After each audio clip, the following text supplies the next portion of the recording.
Hello, guys. Can you guys hear me?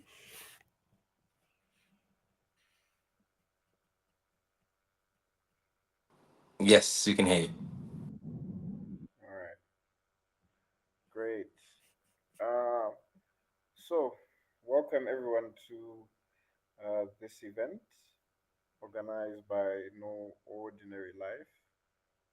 The name of this event today is called Being the Best You. So, kind of think about this in terms of who you are, what you represent, and um, how do you see yourself as the best you? What's the best version of a Daniel? What's the best version of Lucy?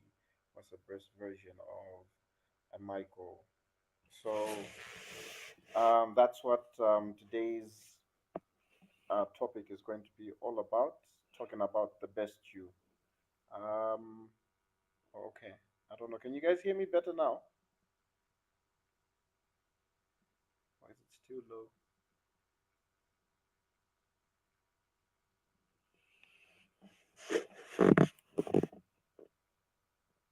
Okay.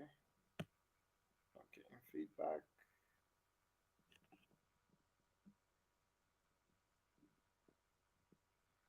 Not getting any feedback. No.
Hi everyone, welcome to the No Ordinary Life webinar.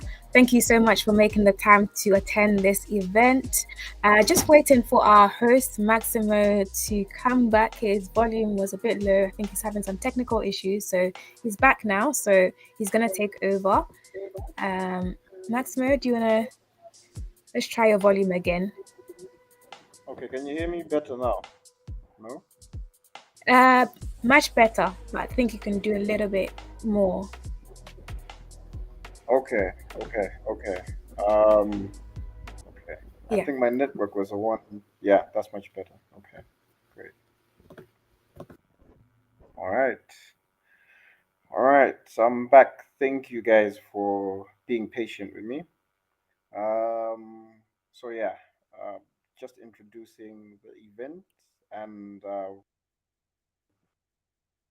who we are. My name is Maximo from No Ordinary Life. I am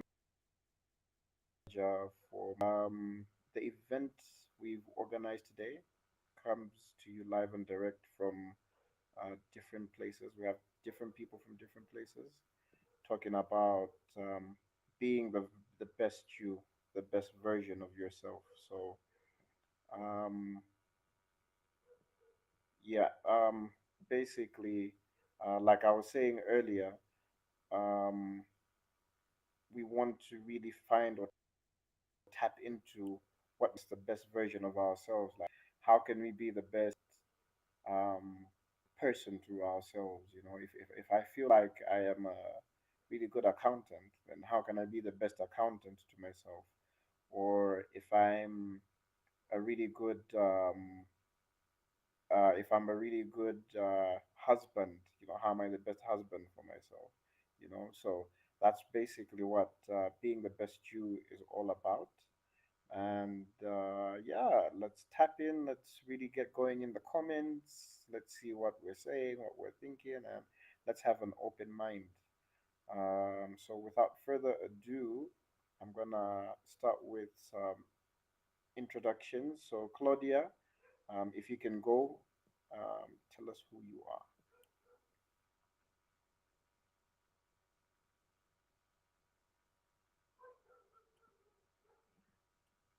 Claudia, she there?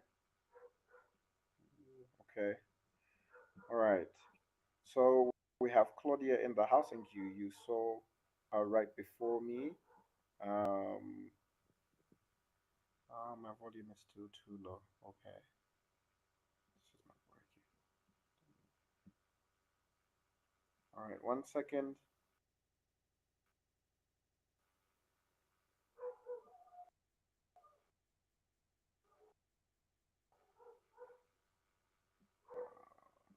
Let's try this again.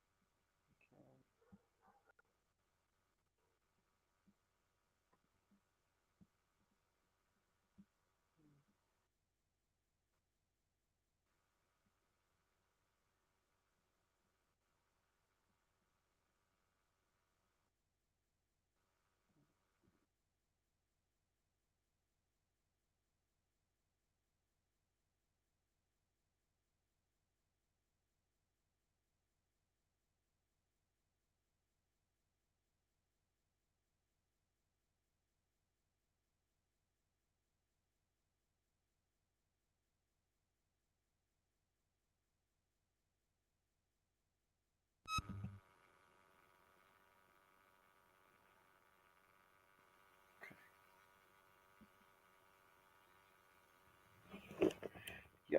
So you guys go ahead and introduce yourselves as I try and get my microphone to work. So we have a few panelists.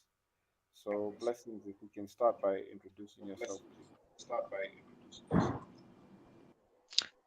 Thank you so much, Maximo. Can you guys hear me? Yes. Okay, thank you very much. My name is Blessing Lulwama Masola. I am from Zimbabwe, in Bulawayo, and I am the founder of an organization called Blessing Foundation. The organization focuses on individual therapy, group capacity building, and also corporate therapy or employee wellness. We also do seminars and talks like these ones, for capacity building and just to, spread the mental health word out there. So we're bringing mental health awareness, and I am greatly honored to be here. It's such an honor to be here. Thank you so much to the organizers of this talk. Thank you to No Ordinary Life, to you, Maximo, and to you, Claudia. Thank you very much.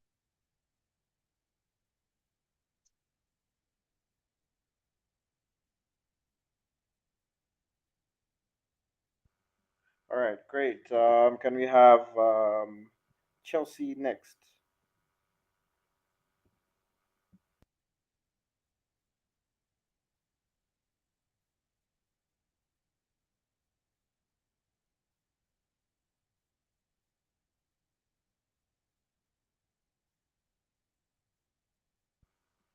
Chelsea, are you there? Or we could go to Frederick next.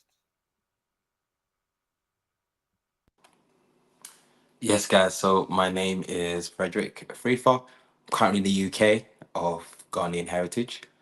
I'm the co-founder of Believe in Greatness. So we're a public speaking training organization. So we work with individuals at any stage, helping them overcome the fear of public speaking, be the best version of themselves, and get good at communicating. Thanks for having me here today. All right, thank you. Thank you very much. Is Chelsea still in? Okay, she's back. Yes, Chelsea, please. can you I'm go? here. Hi everyone. Hi, Chelsea. Hi.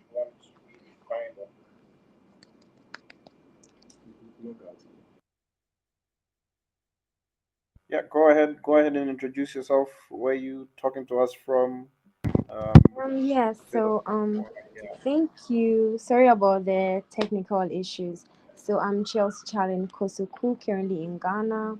I'm serving as a clinical psychologist assistant in Kumasi University campus. Yeah, basically. All right. Thank you.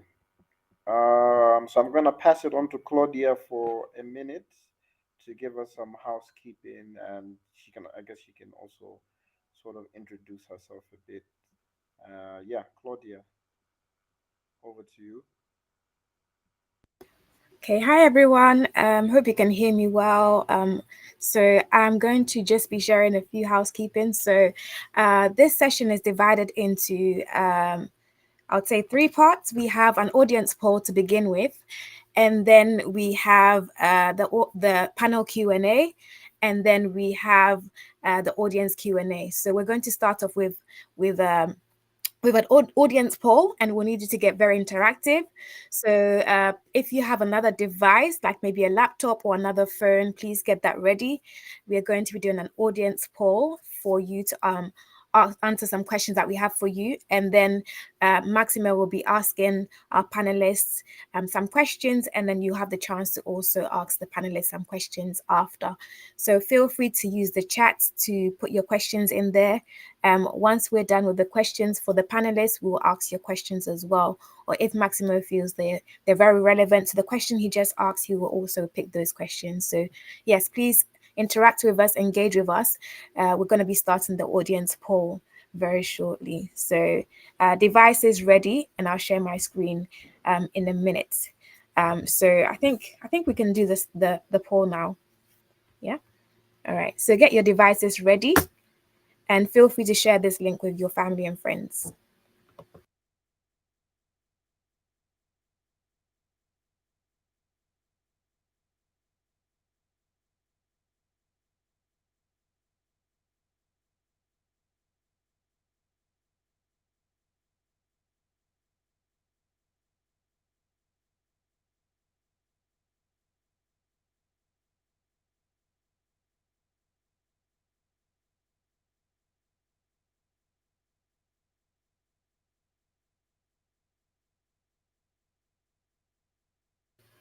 The link is also in the chat as well.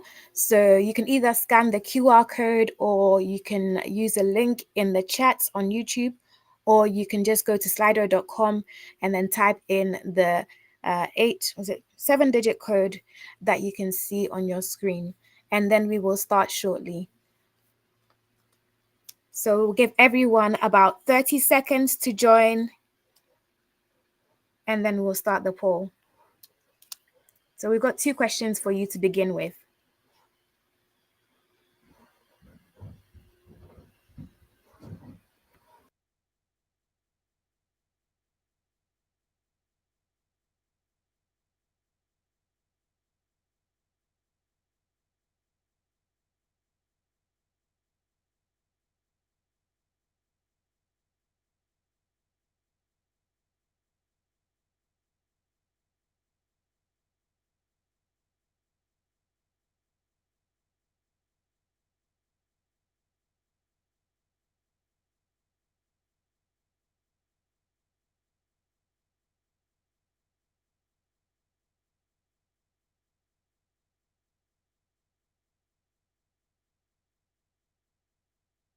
We have our first question on. So please make sure when you select your answer, you click on send, or it's not going to register your answer. So click your answer and then send. We've got 10 seconds before the next question.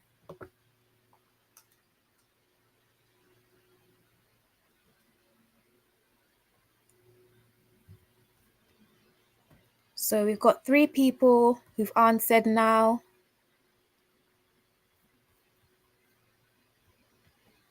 4 people now.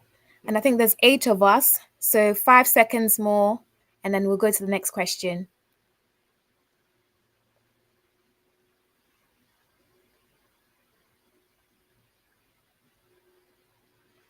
Okay. Are we ready for the next question? Yes. Okay, we'll do the next question. 5 people have answered. Okay, the other ones can catch up with the next question. 7. Okay, I think I'll give it an extra second for the 8th person. All right, we'll go to the next question. Great. Okay, second question. In a few words, how do you define success? So your own definition of success in very few words. What does success mean to you? And we'll give 30 seconds for this question because it requires some thinking.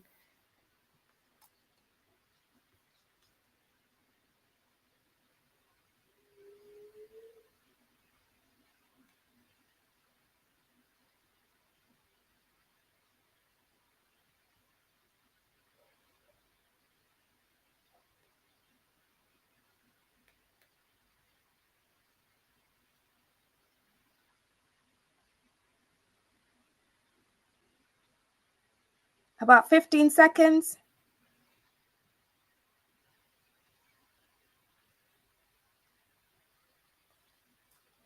Okay, so we have a few people giving their answers.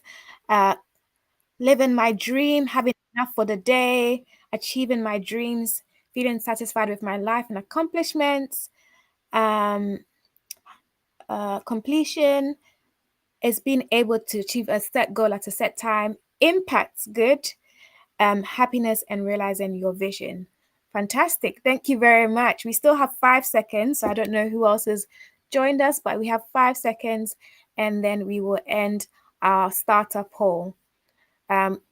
We will come back to this question again at the end of the panelists session. So when they finish their Q&A, or at the end of this event, actually, we'll come back to it. So we see how your definition of success has changed, or your mindset of success has changed. So I think that's it from me, Maximo. I'm going to stop sharing, and then you can proceed if you are ready. Thank you very much for your contribution. All right.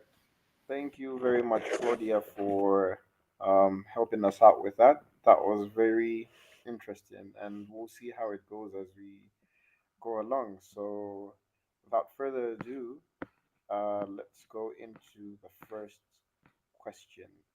So, the first question we have for our panelists is, what does the best version of me mean or look like?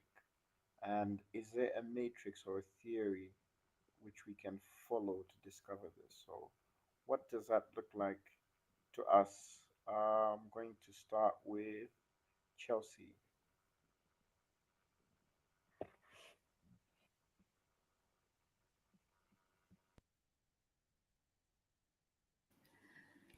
Yeah, great.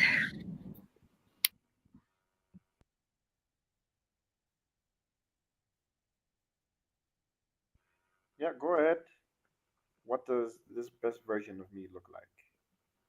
What does that mean to us?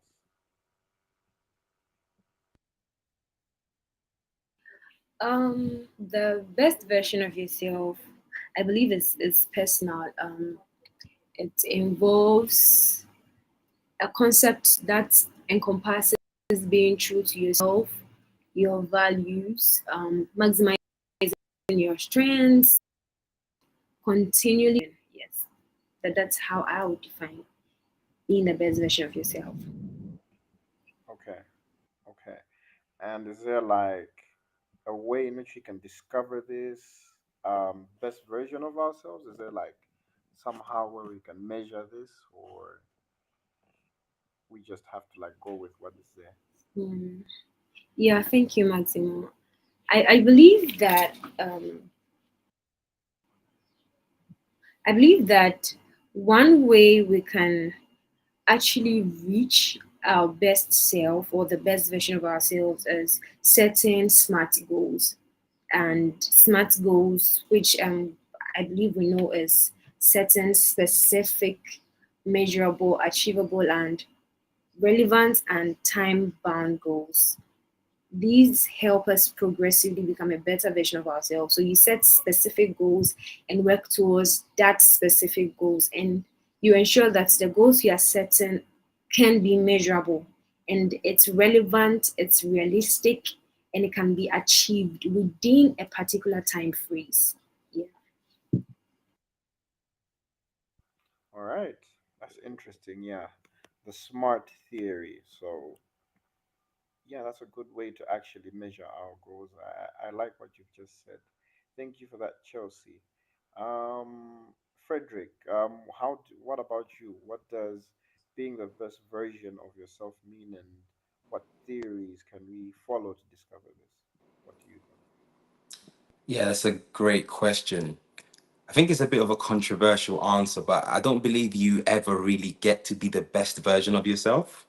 I feel like you can strive to become the best version of yourself and become better every day. But along the way, it is mainly about the journey rather than the destination. And I think this is why it's really important to strive for something that you care about and that you enjoy doing. Because whenever you get to the goal, you're going to move the goalpost and set another goal. That's just how we are as humans. That's how I've experienced things anyway. So when you want to be the best version of yourself, just think about becoming a little bit better each day, doing something that you enjoy. And I believe that that's how you strive to get there. Ah, I see. Nice. So, make basically what you're trying to say is you create a goal in mind, then you reach it.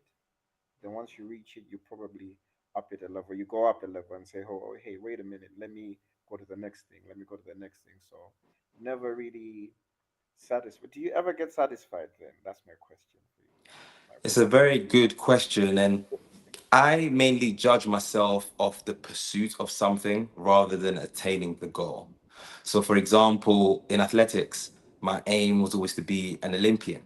I haven't been to the Olympics, but along the way, on my pursuit to be an Olympian, I've gone to the European Championships. I've been able to represent my country, and now I've been able to start a career in public speaking as a result of that. So I never really got to that goal, but aiming for it and doing the best I can ended up opening different doors for me. So when you're asking me, am I ever satisfied? It is an interesting question. I always strive to be better, but I actually enjoy that. And I don't think that there is necessarily anything wrong for always striving for more, especially if you're just judging yourself of the pursuit of it rather than attaining the goal. all right, thank you. That's a very nice, comprehensive answer. I think a lot of us can learn from that as well. Thank you very much. Blessings. What about you? What does being the best version of yourself mean?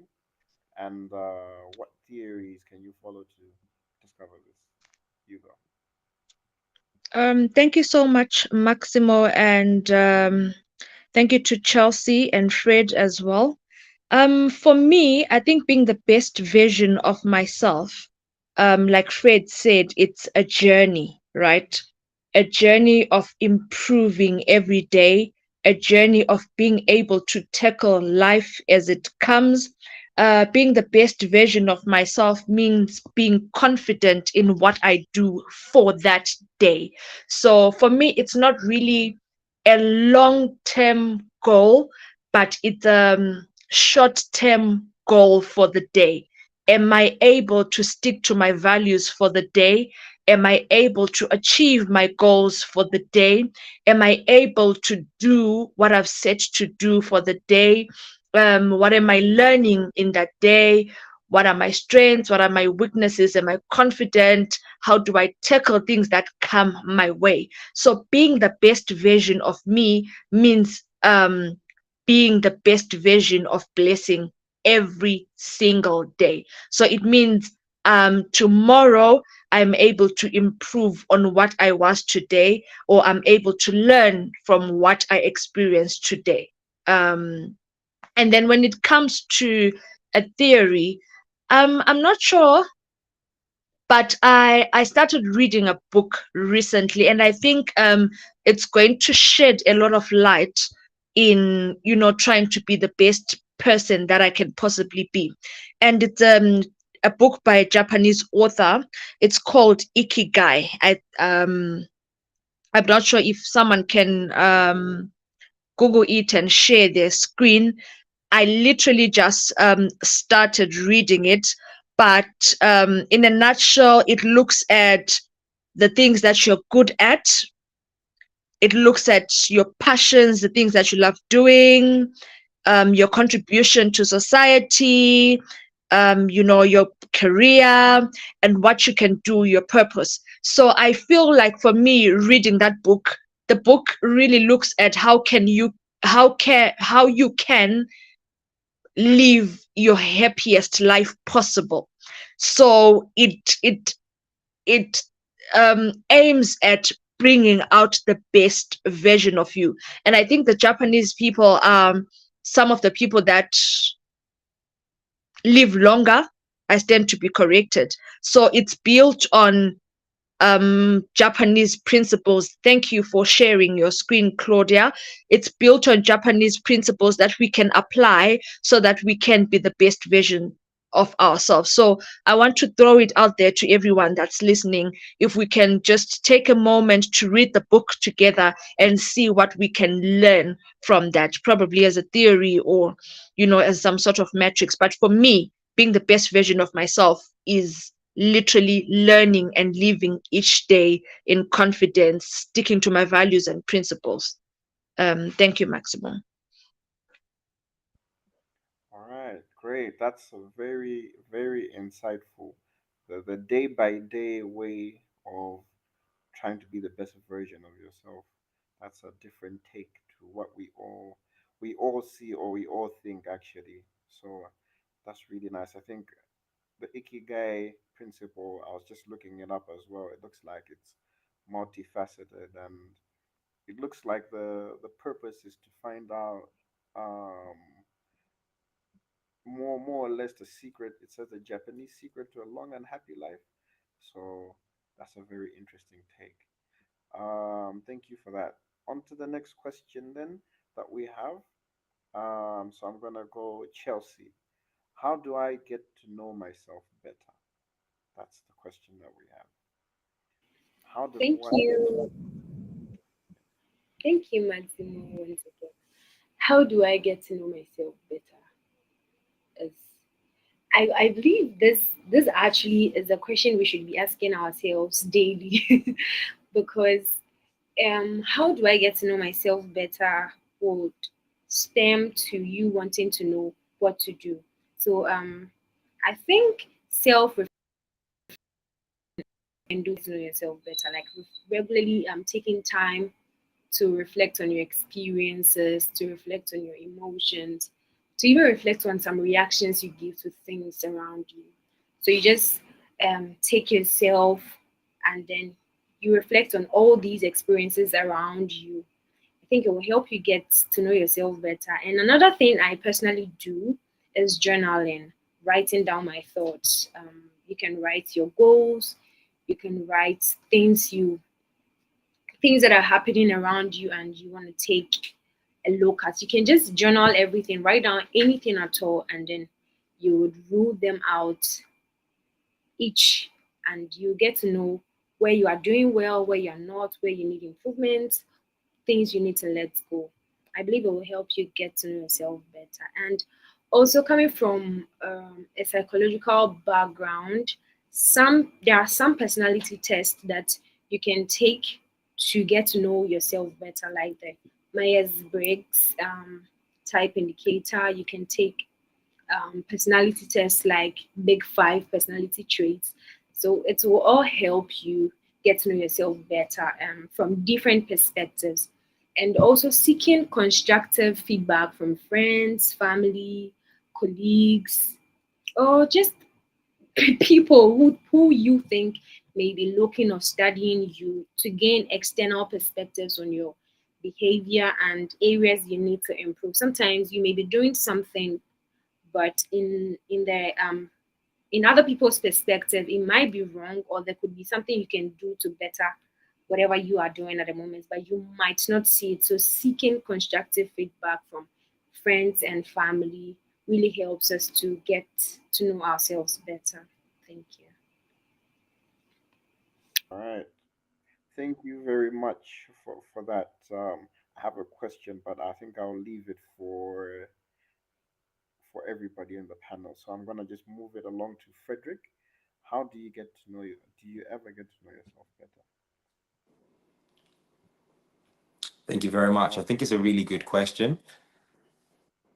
I think it's really important to try and get to know yourself better.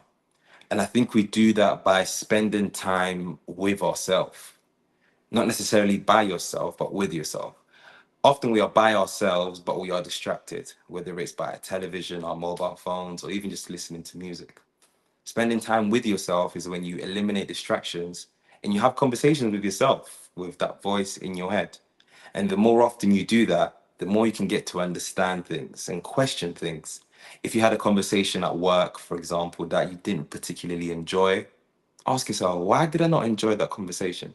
Or if there is a project you're procrastinating on, go deep and ask yourself, why am I procrastinating it? Is it that I'm anxious? Is it I don't know where to start from? Is it that I need help and mentoring? So, in my opinion, spending time with yourself, eliminating distractions, something as simple as going for walks. When I go for a walk without listening to any music or anything, that's when I get my best ideas. And that's because I'm not distracted. So, that would be my opinion on how to get to know yourself better.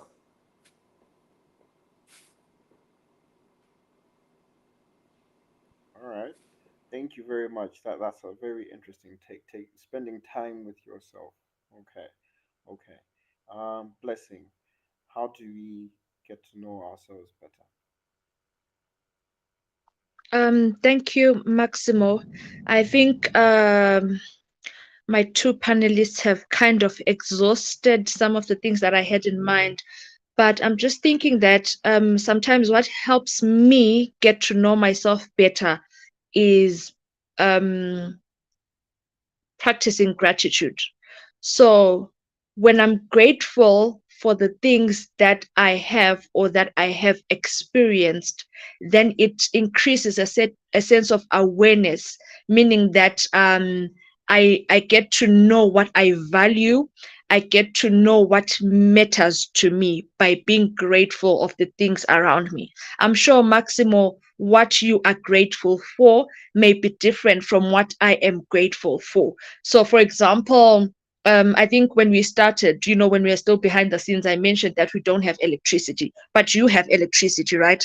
So maybe 10 or 20 or 30 minutes from now, I will be grateful for electricity coming back. So what I value then is some sort of lighting, which means that lighting is what matters to me. So it gives me a sense of direction or a sense of what I value. So for me, gratitude really works in getting to know myself better. Thank you, Maximo. All right. Thank you. Thank you. Yeah, so different people have different values, and that's what defines what they make themselves better. Okay. So maybe I just have one question across the board, and anybody can jump in. Do what does one do when you're in a situation where someone feels they know you better than yourselves? Because you know how you might feel like you know yourself very well, but you might have that opinion of someone else that maybe thinks they know you better than you know yourself. Like, so sometimes we get into that mode where we're conflicted as to, wait, does that mean I don't know myself that well? When you're in a situation like that, how does one kind of understand themselves better? Do we understand ourselves from someone else's point of view, or should we look at ourselves only from our point of view? So I don't know. This one, I'm just throwing it out to the panelists. Anyone can come in. It's just a conflict that I thought that maybe we could just kind of discuss a bit. So from my understanding, Les Brown once said, "You can't see the picture when you're in the frame." So I think it's absolutely normal for someone external to be able to look at you and actually give you a bit of an audit to help you understand yourself better. So in those situations, I think it's just about being humble enough to understand that if you trust this person's opinion, if they have experience in the thing and they're giving you feedback, then it is for your greater good. So for example, when I first started up as a speaker, someone who's now my mentor looked at my speaking business and said, "This is not good. These are the things you need to do." And in that moment, I could have had an ego and thought, how can he know me better than I know myself? But in this particular field, he was an expert. And like I said, you can't see the picture when you're in the frame. So getting an external viewpoint was very helpful. So I think it depends. I think if whatever you're getting advice on, the person does have experience, then it's about being humble enough to take that feedback on board. Interesting. Interesting. All right. All right. Thank you for that. I don't know. Does anybody else have a comment on that? When you're in the frame, sometimes you can't see the picture. That's what I'm gonna take away from this. Okay. Um, Yeah. I think I think it's something that Chelsea mentioned earlier, that you can get to know yourself better by getting feedback from someone else, and I think it's what Fred really said. But also, I think that aspect really needs a lot of self-awareness, because um, on the one side, I've grown in some areas because I've had to listen to some people's feedback, both negative and positive. But there's also a time where my self-confidence and my self-esteem has been destroyed by listening to some sort of feedback. So I feel it's very important to know yourself and to know what to take from other people. There is a difference between feedback and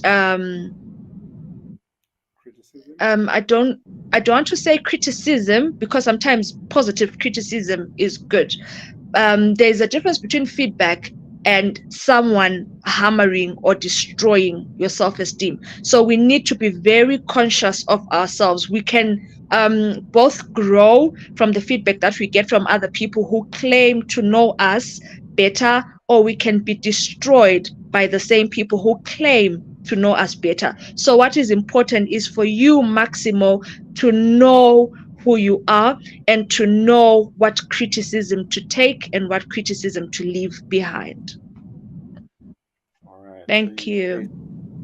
finding a way to filter through the Yes, noise, everything that's coming. Yeah. Yeah. absolutely. Okay. Nah, great. I hear that. I hear that. Okay. We're gonna move it along a bit. We'll go to the next question before I think Claudia can come in with maybe another four question, is it? I'm not so sure, but let's go to the next question. So the next question I have is, how can we deal with pressure? Because once you know yourself, then you know what you want, and then you're striving every single day to get to that thing. Then how do we deal with the pressures that come with that? So, Chelsea, what are you saying with that? How do you deal with pressure? Yeah, thank you once again. Um, how can we deal with pressure? I think I'll look at this from a personal perspective. Whenever under social, I tend to I tend to manage my time and put it like I would want to outline everything that I'm doing at a particular time. So I prioritize my tasks and then break them down from A to say Z, know which ones are highly demanding, which ones need to be attended to now and then from that onward. So you I get to level it up so I'm not under so much pressure when I'm able to manage my time like that. And also mindfulness and meditating. Like you just sometimes need to set time for yourself, practice how to stay present, like in the moment. It helps you reduce stress. You are under so much pressure, yes, we understand, but you need to take time to just breathe and then take it all over again. And one other thing that recently I started doing that I feel is a good thing is engaging in some physical activities like progressive muscle reduction. You just do something, exercise to reduce stress and improve your mental health. Like in that space, you are just focusing on how best you can reduce your stress, how best you can reduce the pressure. So your focus is not on what is happening, your focus is just you being there and you letting go. So basically that's these are the few things I really help us to deal with pressure.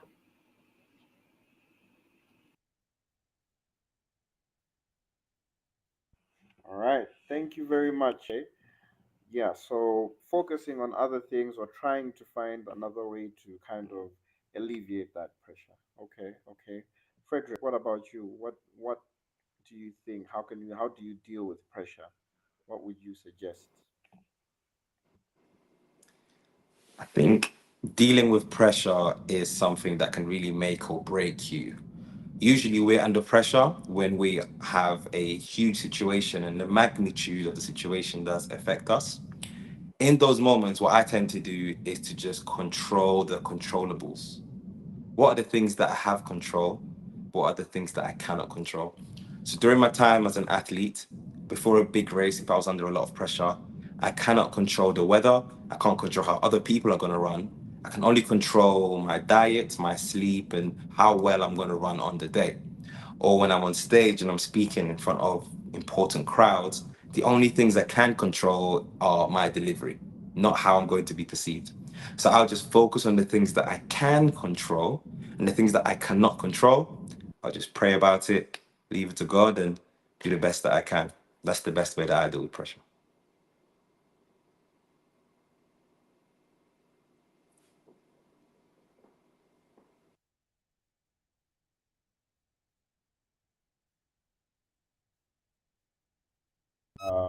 That's a very interesting take. Well, what about you, Blessing? Or how do you deal with pressure? Um, I've always been the one person that thought I could do everything by myself. Being self-employed, being a daughter, being a mom, being at school, being everything. So I've always been the one person that thought, okay, I'm able to do everything by myself. But then it dawned on me that, you know what, Blessing, you're not a super human or a super woman. And at some point, I crumbled because of pressure and because I couldn't take a break. So what I've learned then is that it's important for me to seek support, and having support or asking for help um, is very important when it comes to dealing with pressure. Because when you have people that you can tell that, you know what, I need help, I need you to support me, I'm struggling with this and that, then it lifts off a weight off your shoulders. So it's very important when dealing with pressure to be able to seek support and to ask for help. But also, Maximo, it takes a lot of self awareness, getting to a point where you understand or where you are aware that you are crumbling and that you need help, then you will be able then to ask for help. As Fred said, that if you are able to control what you cannot control, then you can leave what you can not control to other people. And that for me can help a lot with dealing with pressure. Great, great. Okay. I think the only thing that I would maybe add to what you guys have said is maybe when you're under a lot of pressure, my for myself is trying to find the place where I'm most comfortable in. Um, when I'm under a situation where I'm under a lot of pressure, I start saying, okay, what's the thing that I'm really good at right now that I can do without having to think about it? So it kind of like refocuses myself, and then slowly but surely you can chip away at the bit. That's the way that I've found to deal with pressure, like what you guys have said. So that's a very interesting take. I mean, I'm gonna go off script here a bit and just ask, is there such a thing as being too hard on ourselves? Like while we're amidst pressure, is there a thing that maybe we're being a little bit too hard on ourselves, and maybe we need to give ourselves a break, like you guys have said? I personally do think so. I think there is a time for everything, and there's certainly a time to scrutinize and be hard on yourself, and a time to give yourself some grace. I think in all things, it's important to remember how far you have come. So remember before I spoke about there are times where we're going to level up and level up. When you're on level 3 and you're being hard on yourself, remember that 2 years ago you prayed to be here. So when you zoom out in the grand scheme of things, you're still in an amazing place. So I think Mhm. in those moments when you're being really hard on yourself, zoom out and ask yourself, is this something that I prayed for? Is this a place I wish I was in just a few years ago? If the answer is Yeah. yes, don't be too hard on yourself. If the answer is no, then potentially you do need to do more. Okay, okay. Taking a bird's eye view. Okay. Great. All right. Trying to look at ourselves from a different perspective, or looking at ourselves from a point where we're coming from, to where we are before we start looking at where we want to go. All right. So I'm gonna pass this along to Claudia. I'm not sure. Do we have another poll in between, or do we have it at the end? Yes, I do. There's one question we have to do, so I'm going to share my screen. Um, okay, so we've been talking about improvement and things like that. So this next question is based on self-improvement. So I'm just going to share my screen now. And thank you all so much for staying. And we will do the next question. Let's see. Okay, so I hope you haven't closed the Slido. But yeah, I think you can either scan the QR code or go onto slido.com and then type in the code. There's also the link in the chat. I'm going to post it again. Pardon me. I'm going to post the link again.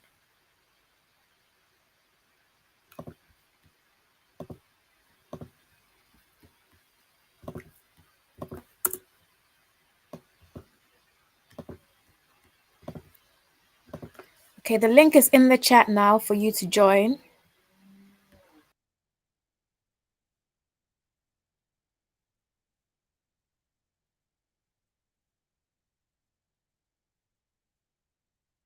Don't forget to hit send when you click on your answer. So it's not going to register until you press send.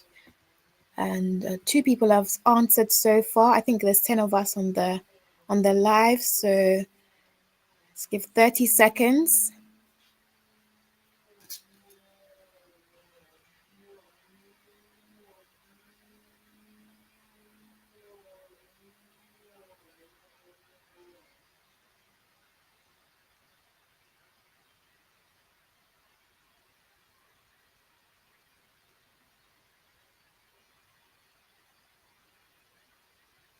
Fifteen seconds.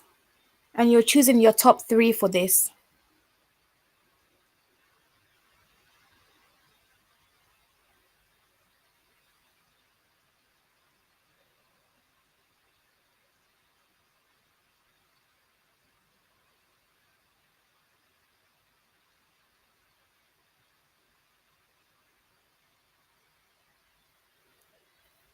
So it's looking so far that most people are interested in, or the top three, I think, are working on interpersonal relationships, like the ones closest to you.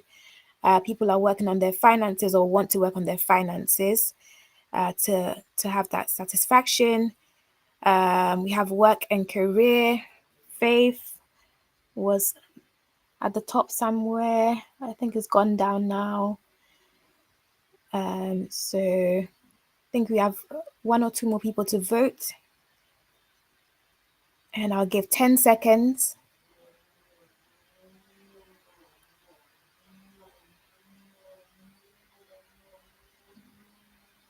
before I close the poll. And yeah, panelists, feel free to refer to any of these questions and the feedback from the audience as well. 2 more seconds and then I'll go back to the previous questions. Okay, so based on this, what areas of your life are you looking for to better for personal satisfaction? We have family, friends, and romantic relationships being number one, finances, work and career being the third highest. We have faith and spiritual, mental well-being, physical well-being, hard and soft skills, and then working on my bad habits is the bottom one. I suppose there's a link somewhere. So that's this poll. I'm going to go back to the previous ones to see what answers we got. Very briefly, for those of you who just joined us, to see what answers we got. So success, fulfilling your purpose, achieving your dreams, having enough for the day, completion, living your dream, being able to achieve a set goal. Someone says impact, happiness, and realizing your vision. I'll go back to the number one question we asked. The best version of yourself right now. Most people said they have plenty to work on. Actually, half of the audience said they have plenty to work on. If you just joined, I think you're still able to contribute your answers, I think.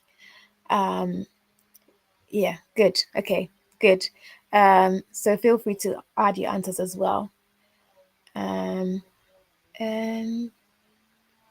okay, a few more answers coming in.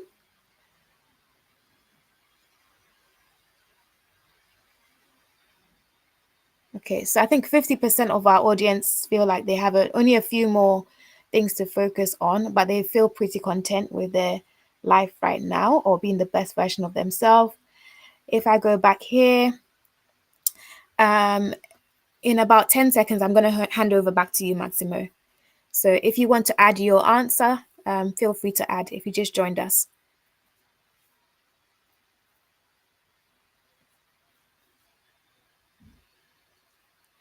So we have a few more answers coming in. Thank you for your answers. And then I will end the poll very shortly. Yes, so keep them coming. And yeah, Maximo, do you want to continue? Yeah, I'm ready. I'm good to continue. No problem. Okay. Thank you very much. Yeah, keep them coming. I'll keep this. It's still running in the background, but we won't share. All right, great. Thank you, Claudia. I think from the poll that you just run, I think it's a good segue into our next question or topic. So, panelists, if someone is looking for a job and has been unsuccessful so far, how should they deal with that? I'm going to start with, let's go in reverse order now. Let's try and I'll start with Frederick this time.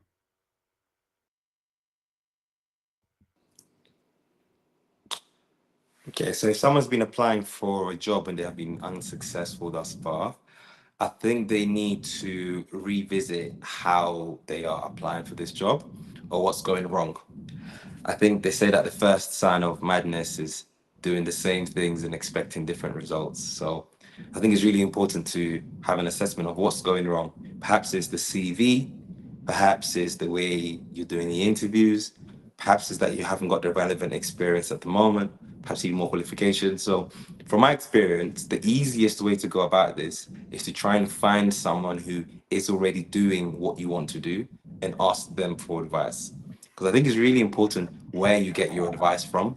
Sometimes we look for advice from people that have never done the thing that we want to do. And I don't think that's helpful. So if you're applying for a job and you're unsuccessful so far, you need to see what is going wrong. And the best way to find that is to find someone who's already in that role.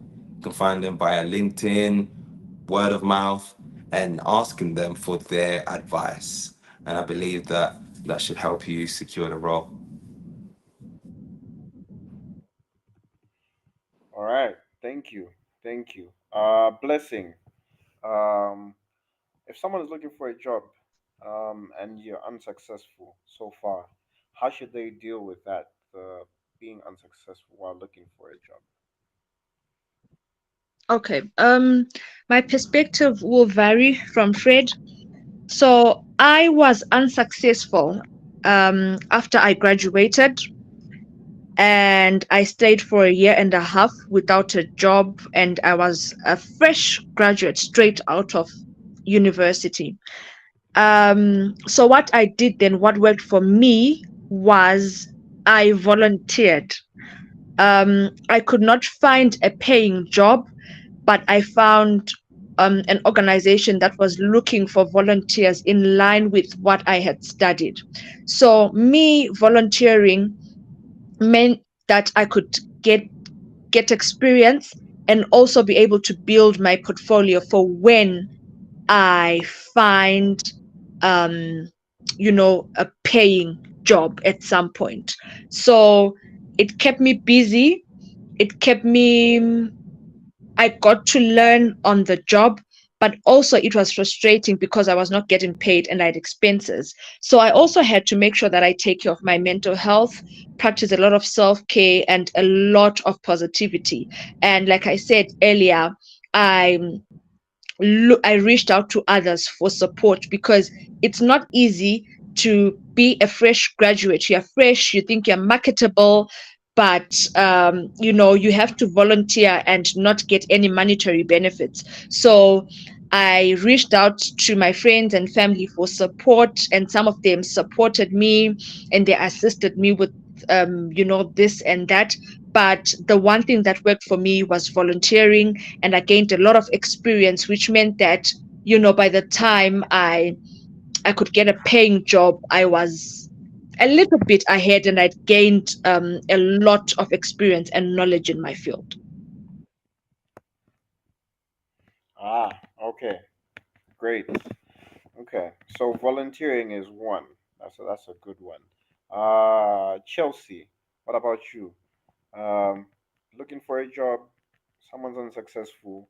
How do they deal with that? Thank you for the question. I think basically they've actually said almost everything, but using a personal experience, I think persistence and patience is one. Because recently I've been looking for a job and I find myself so troubled because the search is too lengthy. Like it's not getting anywhere. I want to do other things. I'm not getting it. Or it's either what I'm going in for, I don't really have the skills for them. Sorry, my light is out. Sorry about that. Yes. So I believe persistence helps and then they will help you understand that the job search is or can be very lengthy and you need to stay persistent and patient to get through it. Another thing that I got to know is skills development, whereby if you're not getting a particular job or you're not getting the job you want, you can look at it from the angle of what are they looking out for? What are the employers looking out for? What can you do? So if it's a particular skill, you can take time and develop that skill. You can take time to learn new skills and also improve existing skills so that you would be preferred. And lastly, I would say having a positive mindset, like just maintain you if they help you, use affirmations to stay positive and other techniques that can help you stay positive. You get through it, yeah, basically. All right. Thank you, you guys. That's really interesting, the different answers that you've given, and we're talking about being positive. I think that's a very good thing. Just trying to stay positive. Trying to do things differently. If something didn't work yesterday, then try making it work. Well, tomorrow. Try looking for what can work tomorrow. Yeah, soft skills also. That's a really good one. I like that one about the soft skills one. Because yeah, not every employer is looking for the same thing. Some employers are looking for something different. Um, so yeah, there's a question here for the panelists. Um, so the question is, how do I take a break, an effective Sabbath, rest from family, friends, work without feeling guilty and not breaking the bank? Panelists.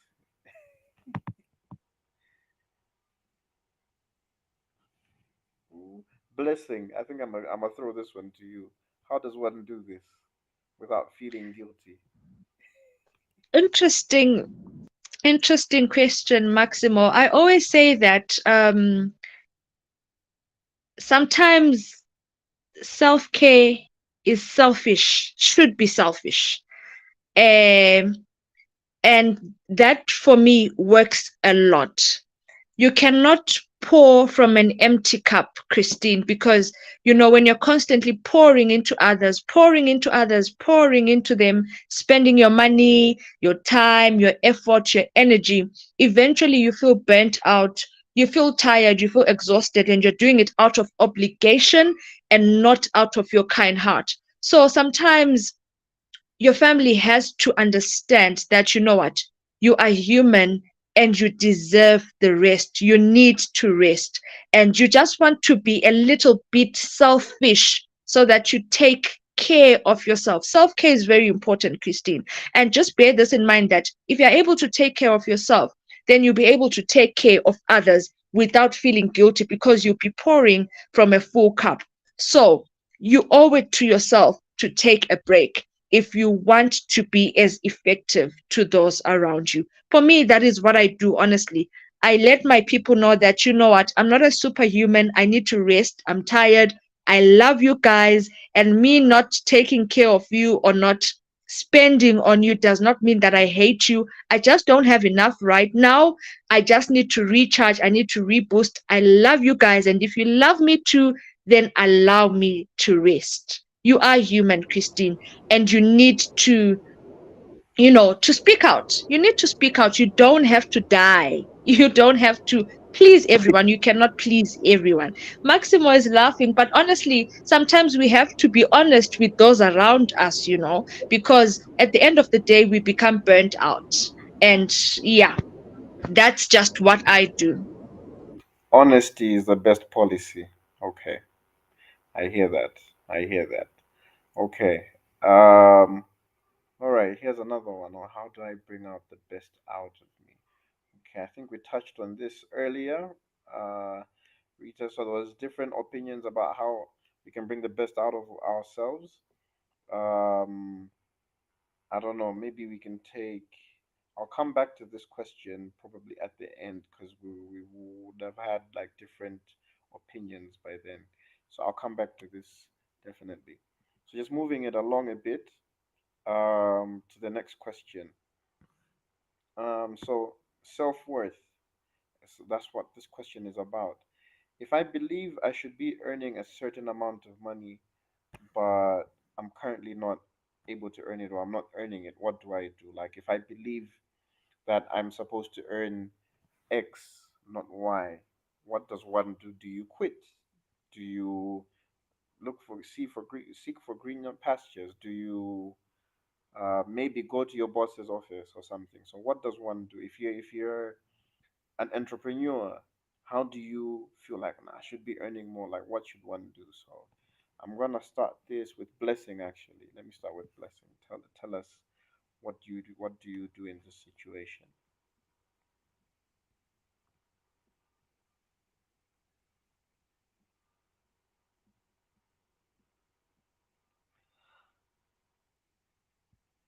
Yeah, are you there, Blessing?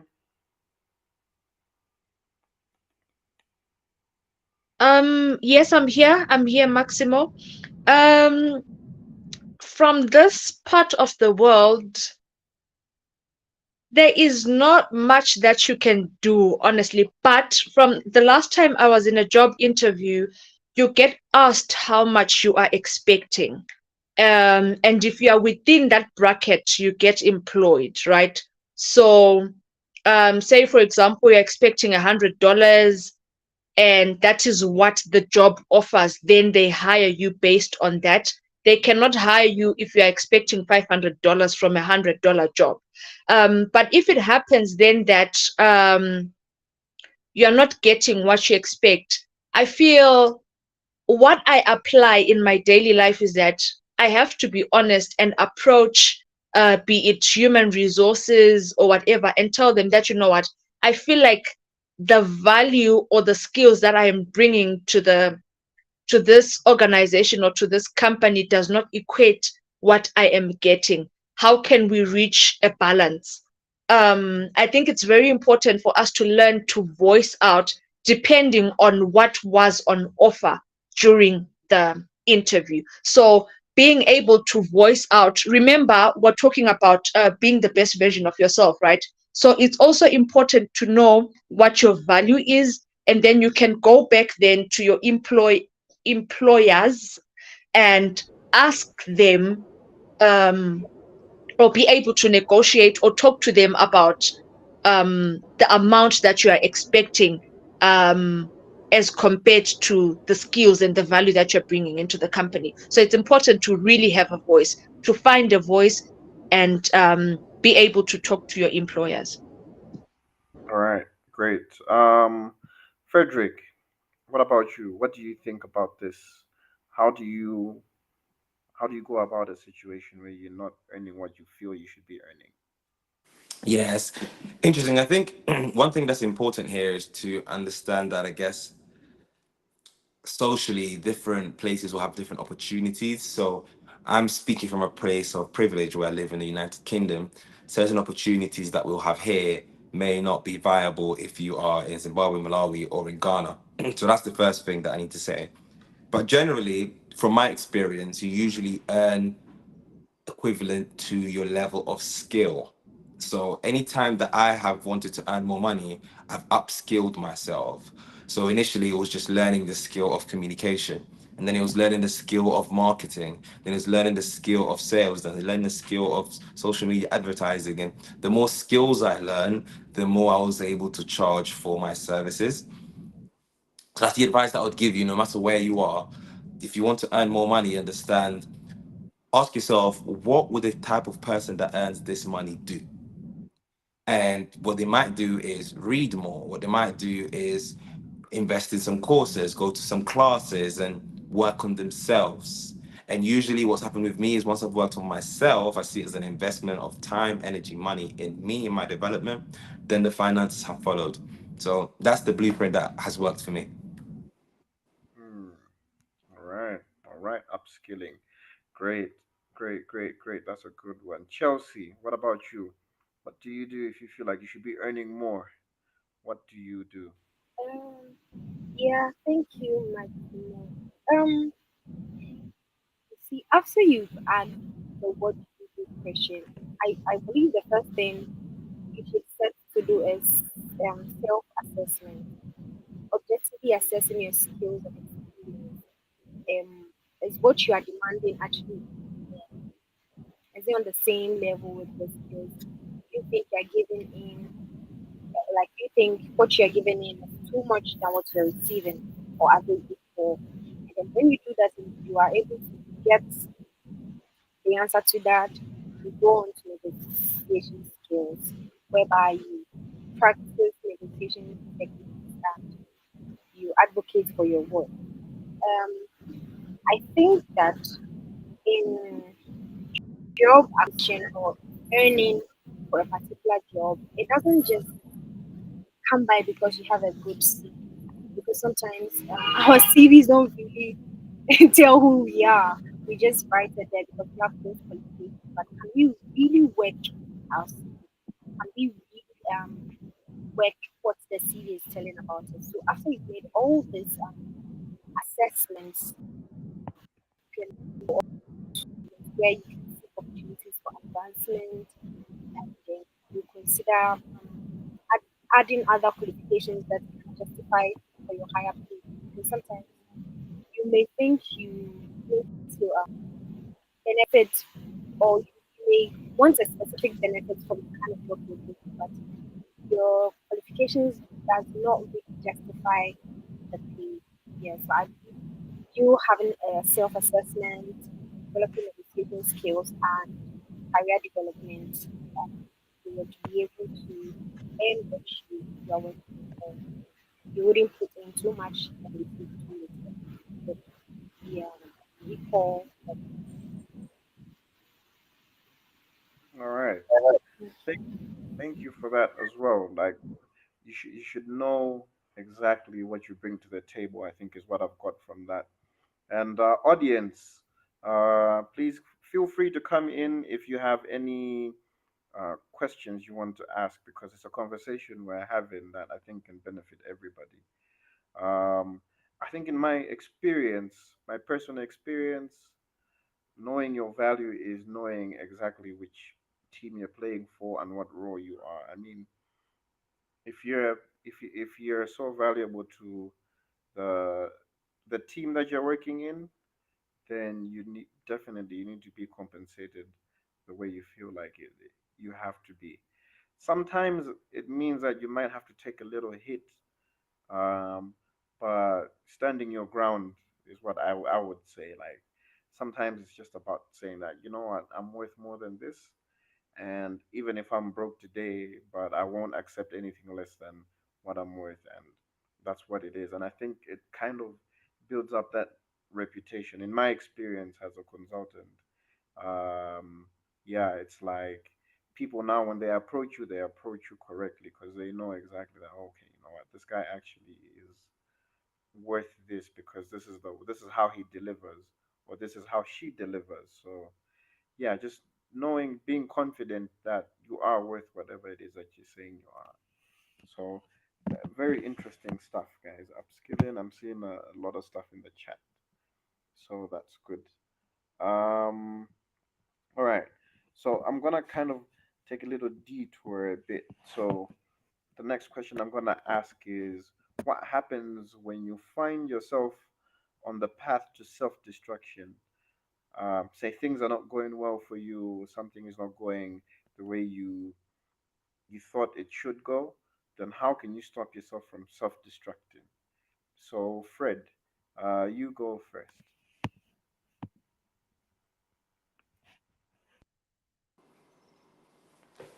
Yes, Maximo, great question. Thank you.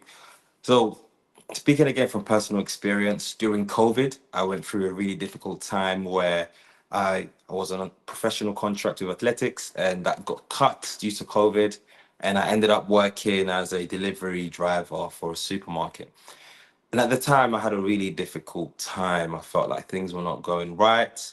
Had opportunities to go to America to study a few colleges, and those opportunities are again taken away from me. So it seemed as though things were not going well. What I decided to do in that moment is really change the content that I took in. So at the time, I wasn't thinking very positive things, and the people I was following on social media, the podcasts I was listening to, the videos I was watching, they also contributed to that, to just making me feel like I wasn't good enough. So once I totally changed that, I saw a shift in perspective in the way of my thinking. So that's my advice. My advice is to start simple and to hang around with different people, take in different kind of content in terms of the videos that you watch and the things that you listen about. And if you listen to personal development, if you read books, if you change your subconscious, then you start making different decisions that will help your life. So that's something that really works for me. And I would encourage people to do it as well. All right. Thank you. Thank you. Blessing, what about you? How do you stop yourself from self-destructing when things are not working? I think for me, the greatest thing that I've noticed destroys me is negative self-talk. I used to have a lot of negative thoughts, like when things were not going well at some point in my life, I would dwell on the negative, and my mind, me and my mind and everything in me would just have this negative, toxic conversation. So, what I learned then was to practice gratitude, as I mentioned earlier. The fact that things are not going well now does not mean they've always gone bad or that they'll always go negatively. So I try and focus or restructure and reframe my mind and focus on the positive things that have happened before and the positive things that I'm looking forward to in the future. So I try and practice gratitude, um look at things in a different light. Yes, things are going negatively right now. I look like and it seems like I'm going to crash, but things have worked well for me before and they can still work for me in the future. So a lot of gratitude helps me, um to stop myself from crashing and stop myself from, further negative thinking. And also, as Fred said, consuming a lot of positive content. What you do when you're in that zone matters the most. If you consume a lot of negative content, then it means you will not get out of that hole. But if you consume a lot of positive content and you surround yourself with positive people and pray or meditate, it really helps a lot, and you can get yourself out of that negative space. That is what has helped me stop myself from the path of self-destruction. Thank you, Maximo. All right. Thank you. Thank you. Chelsea, what about you? How do we stop ourselves from hitting that self-destruct button? Um, Thank you, Maximo. So I think colleagues, my colleague panelists have actually said everything, but then two or three things I would like to add is being aware of yourself, of the fact that you've started self-destructing. Like sometimes you don't really see it, but the recognition of signs of self-destructive behaviors at early stages really help us to um, come out of it, and also seeking professional help. Like we counselors or clinical psychologists are available, come talk to us about these behaviors that are destructive. Come and have conversations, seek professional help. It could even be your mentor, like just seek professional help. Don't keep it all to yourself. And then having healthy coping mechanisms, like developing healthy habits like exercising or positive social interactions, like going out to meet people who give you positive vibes, as a Gen Z would say, positive energy, and then developing other hobbies that would help you. I remember back in uni, one thing that I used to take myself out of being distracted is going to the gym. I started going to the gym for some time, and I realized it was actually helping me. But it might not necessarily work for everybody. But there's one thing that you can pick out and keep doing that will actually help you from being self-destructive. Thank you, Maxine. All right. Thank you very much. I think the only thing I can add to this is maybe two things. Just recognizing that you're not the first one, and you probably won't be the last one. So it's happened before, but people have come out of it. Um, and just trying to be able maybe to look at the bigger picture, like look at your purpose. Because if you live a purpose-driven life, sometimes you start to see, okay, you know what, everything happens for a reason. So yeah, just trying to, I guess what I'm taking from everybody here is skills, really, different skills to kind of cope mechanisms. I'm looking in the chat here, so I have some things here, some people here. I see some comments. Change your environment, relationships, and perspectives. I think that's another really interesting thing. Stop negative self-talk and negative self-thoughts. The mind is a very powerful thing. Replace them with gratitude and positive affirmations. I think that was mentioned as well. Yeah, recognizing that you are self-destructing. Thank you, Christine, for those comments. Um, so yeah. Also, we will be having a draw soon. A draw. So please put your name in the chat. You might be lucky and win something. So yeah, you see, don't self-destruct. You might win something. You never know. No ordinary life is added today. Okay. All right. I have one last question for the panelists. And the question goes, for people who don't have a great support system, so they don't have people around them, they don't have close friends, they don't have family that they can rely upon. What are the options or avenues of help available? Like you don't have people around you, so what does one do? So I'm gonna start with Fred.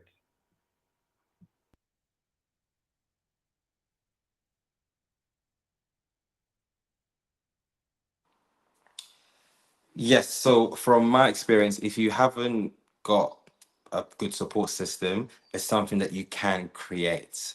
So joining different groups, whether they are online or whether they are in person, is something that's been a real game changer for me. Attending events in the industry that you want to be in. Again, they can be online, they can be in person.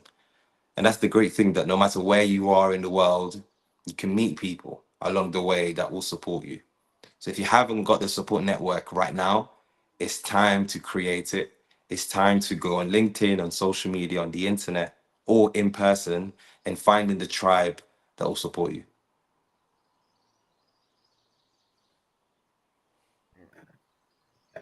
Powerful, powerful. Thank you, thank you. Blessing. What about you? Someone that doesn't have a support system. What should they do? Where can they get help? I think I'll just add on to what Fred has said, or not differ actually from what Fred has said. I feel support is always there. We might not be aware. For example, 2 weeks ago, I did not know that there is a Maximo, there's a Fred, there's a Chelsea, right? But now I know that you guys are there and you could potentially be my support system. So everyone that you meet is potentially a support system.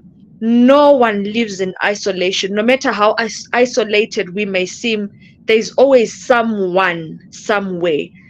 So you can try and create, as Fred said, a support system of your own, or reach reach out to online platforms, hotlines, um, what are they called? Free chat systems. You can download apps and things like that so that you do not feel alone. But it is very important for us to create a support system of our own if we feel we do not have support. But to be honest, I feel that even if we may not be aware, support is always there out there. All right, all right. Thank you, thank you. Is everybody there? All right, give me 1 second. All right, so support systems, right? We have one question from our audience. Feel free, guys, to just jump in. How can I contain my uniqueness without developing pride in me? How can I overcome the pride in myself? That's a very interesting question. I'm going to leave that to panelists. Ooh. uh, how do we define this? Pride. How can I be unique without being proud of myself? Okay, maybe I can just try my luck with this one. I think it's important to be proud of yourself. That's what I'm gonna say, because if you don't take pride in what you do, then you're not gonna do it to the best of your ability. So that's the first thing. The second thing, I think I'm gonna call on the panelists, which I've heard something about self-awareness.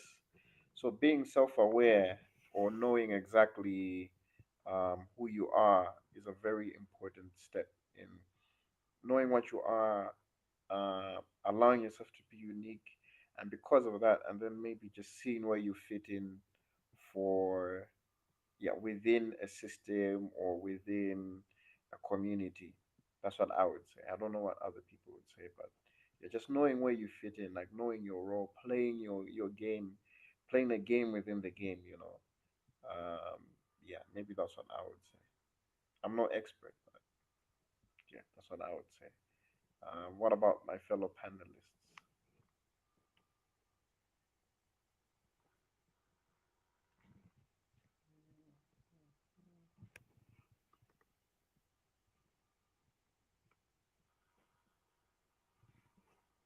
Yeah,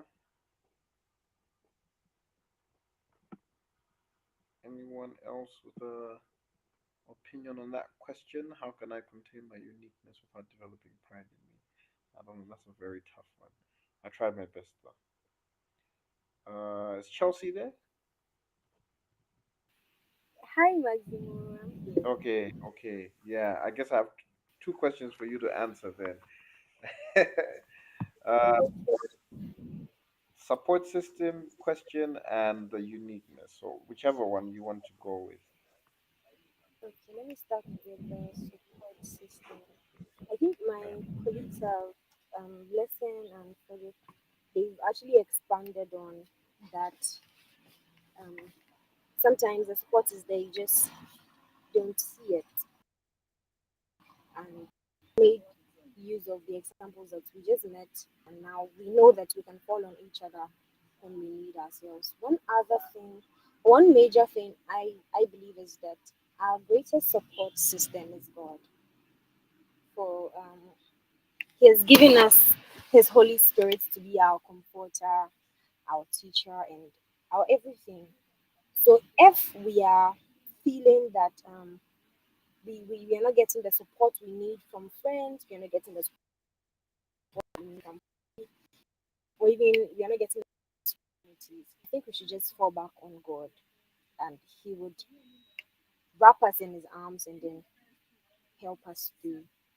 And with the uniqueness, I think usually stay unique and not be proud, like prideful. Yeah, let me put it that way. Prideful by being self-aware and knowing your main reason for being where you are at that point. Like you got, I became an assistant clinical psychologist not because I want to. Both yes, it's nice to be young and be all that, but the main reason is to help people, is to reach out to people. So that is my focus. And I think if we don't sway away from the focus and we keep the focus ahead, we'll try to get ways or develop other skills to better it, but still be humble. Yes, stay humble and move through playing your role at playing your role when you are needed and still being humble without being prideful. Yes, thank you. That's my little All right. thought. All right. Thank you for that comprehensive answer. I hope Petronella, you've got one or two things from what has been said. Um, so now we're just gonna kind of wrap this up. From the panelists, I'm gonna ask each one of you to, we've spoken a lot about different aspects of the self, I think. So I'm gonna ask you the same question that I probably asked in the beginning. Um, what do you think? What are your final thoughts on someone becoming the best version of themselves? And I think that's a question which Rita had asked, like, how do I become the best version of me following this whole discussion? So, yeah. Um, Let me start with Blessing. Thank you, Maximo. Thank you so much. I've learned a lot from today's discussion, And my final words at being the best version of myself is that I need to know my strengths, I need to know my weaknesses, I need to be a person of value and a person who has values and a person who knows and stands on their principles. Despite challenges that we may face, we are able to emerge victorious and still be.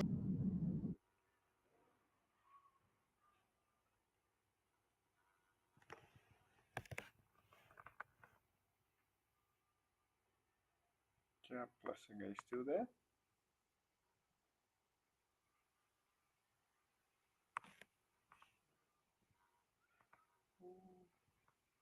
Probably probably a network issue or something. Yeah, okay. We'll come back to you later. Fred, what about you? What's some final thoughts on today's discussion? Yes, I think pretty much continuing on what I believe it was Blessing was saying. It's just about knowing your strengths and your weaknesses, and that in itself is something that's tricky to do. Encourage us all to write those down. The things that we're really good at, the things we're not so good at, and then the things we are not so good at, finding help and finding people that will help us get there. And step by step, just trying to be better than you were yesterday, whether it's reducing a bad habit or updating yourself with some new habits. Each day, try and do something you didn't do yesterday. And ultimately, that's how you will get to the best version of yourself you could possibly be. All right, great. Chelsea, wrap it up for us. You, Magdalene. Thank you. I think, yeah, first of all, thank you. I've really learned a lot, like, yeah, a lot from my friends, my new family. But I think one last thing I would like to say is being your best self is a progressive development. It won't take a day to start, it won't take a day to pop up.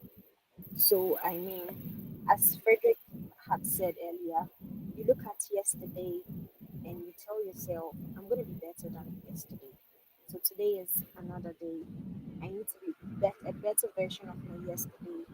So, if I set the goal and I couldn't achieve it yesterday, today I am working towards being a better version of myself than yesterday. So I'm going to work on the goal to achieve the goal. And just valuing yourself and your values and trying to maximize your strengths and working to improve your weakness if there are any. Yeah, basically, this is what I'm taking from, and I think I can share that with you. All right, thank you. All right, guys, thank you for tuning in. Thank you to the panelists for giving your much really good insights from the discussion about how to be the best version of yourself. Um, I'm gonna pass it along now to Claudia. We'll be having a draw soon, and you might win something. So please, if you didn't put your name in the chat, I also encourage the panelists to do the same. Go ahead, put your name in the chat in the ring, and you might win something. So, Claudia, this is the end of our discussion, and I'm gonna pass it on to you now. Thank you. All right. Thank you so much to all our panelists, to Maximo, to yourself, and yes, and the audience as well. Thank you so much for joining this discussion. As you know, it's our last event. We have been in existence since 2016, and this is our last event because we are closing. But we wanted to end on a good note. So we hope that you've learned so much from this event. I've learned a lot, so much, to be honest. And yes, without talking too much, we have a draw. Oh, I forgot to add your name, Fanny. I have to add your name. So we have a draw. We want to give away some of our t-shirts. So hopefully Hopefully you are still with us. If you put your name in the chat, I'd have put your name down. So let me do that quickly. I forgot to add Fanny's name. We're gonna do a spin the wheel. So there's no cheating in this one. If your name is chosen by the wheel, then you have won a prize. So I'm gonna share my screen now. Let me share my screen.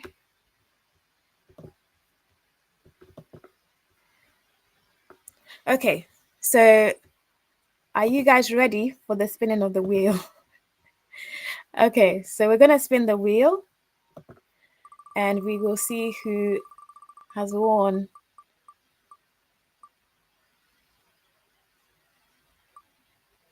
Oh wow, fantastic. Yay! Oh wow. Okay. So Timothy, you have won yourself a No Ordinary Life t-shirt. And we will be delivering that to you in Ghana. We have t-shirts available in Ghana and also in Malawi. So if you were anywhere else apart from those two countries, we'll still deliver to you by FedEx or DHL, however it is. So Timothy from Ghana, I believe, you will be getting yourself a t-shirt. So we will contact you after the program to find out your size and your details, and then we'll send it over to you. So thank you everyone for joining. I think everyone actually deserves a t-shirt, so maybe we'll have to find a way to get it to you, as you are the best support so far. We'll find a way to get t-shirts to you if you have joined today's live. Maybe Timothy will get 2 t-shirts because you're the winner, so you need to stand out. So Timothy gets 2 t-shirts for himself and a loved one. All right, so thank you all so much. I don't think there's anything else to add. Please follow us on all our social media. We are on 5 social media platforms. The easiest way to find us or follow us is by going to our link tree. I'll put the link in the chat very shortly. We're on TikTok as well, so follow us on TikTok. And yeah, I don't think there's anything else to add. Our panelists have been amazing, joining us in the dark, and yeah, so many things. And Chelsea has finished work and she stayed from work in the office to make sure that she joined the live. Maximo for stepping in, and for your service with us. Maximo joined us 4 years ago, or probably more, and he's been outstanding running our program in Malawi. Two of our volunteers are here actually. I believe it's Christine, who is our financial director, doing all our finances from the UK. She's also my sister as well. Great support. So support system. Actually, speaking of support system, all my family are here. And my sister-in-law Anna, who's also here as well. Probably my brother's probably not here, so yes, big thank you for stepping in for 2, Anna. Thank you all so much. Thank you, Fanny, who's also our comms assistant in Malawi. She does all our blogs for us. We recorded a podcast together. Wow, so much to be said. Thank you so much to all our repeat guests. I know that it's not your first time. Some of you, it's not your first time joining us. And to Rita and Petronella joining us all the way from Uganda. It is very late in Uganda. It's 10 o'clock now, almost 11, and they stayed on the live throughout to join us. So thank you so much for joining us from Uganda, Petronella and Rita, and probably Aisha as well. So you get your t-shirts. Thank you so much. Oh, who have I missed out? Everyone. Timothy, Solomon, everyone. Thank you so much. And to our panelists, Blessing, you guys did not do justice to your introductions at all. Blessing, being an entrepreneur, and I think I really admire what you're doing, Blessing, because to have a business or that's based on mental health is so important. People are out there trying to sell things to make people, sell things that people can consume or eat, but you are delivering a service that's improving people's life and helping them to feel better about themselves. So I really support what you're doing. And thank you so much for honoring my invitation. When I DM'd you on LinkedIn, actually, I DM'd all of you on LinkedIn. So thank you so much, Blessing. Frederick, you did not do justice to your story. Frederick is actually he's an athlete. He's an Olympian, I can say. So he did not do justice to his introduction. And amazing that your organization is also doing something that inspires people and helps them to be so much better in their lives, to do more, to speak more confidently, to be confident. And to Chelsea as well, thank you so much. Chelsea didn't do justice as well. She's a part of the counseling department in a massive organization, a massive institution, university in Ghana. It's actually one of the best in Africa. So she is talking to, I would say, students who are going to be ruling the world. So thank you so much for spending your time with us. And thank you so much, Maximo, as I mentioned before, for stepping in last minute and doing an amazing job in all the programs that we've hosted, both online and in person in Malawi, and just being with us. Thank you so much. So yeah, we've learned a lot. I don't think I have anything else to say. Thank you so much, everybody. And please, we will either contact you by phone or by email to get your addresses so we can post your t-shirts to you, and our fantastic panelists as well. You will be getting yourself a t-shirt as well. So we don't take this lightly. Thank you so much for spending your extra 20 minutes with us. Thank you so much. Thank you, everyone. Please share the link so that people can still watch this tomorrow. It's going to be on our YouTube channel.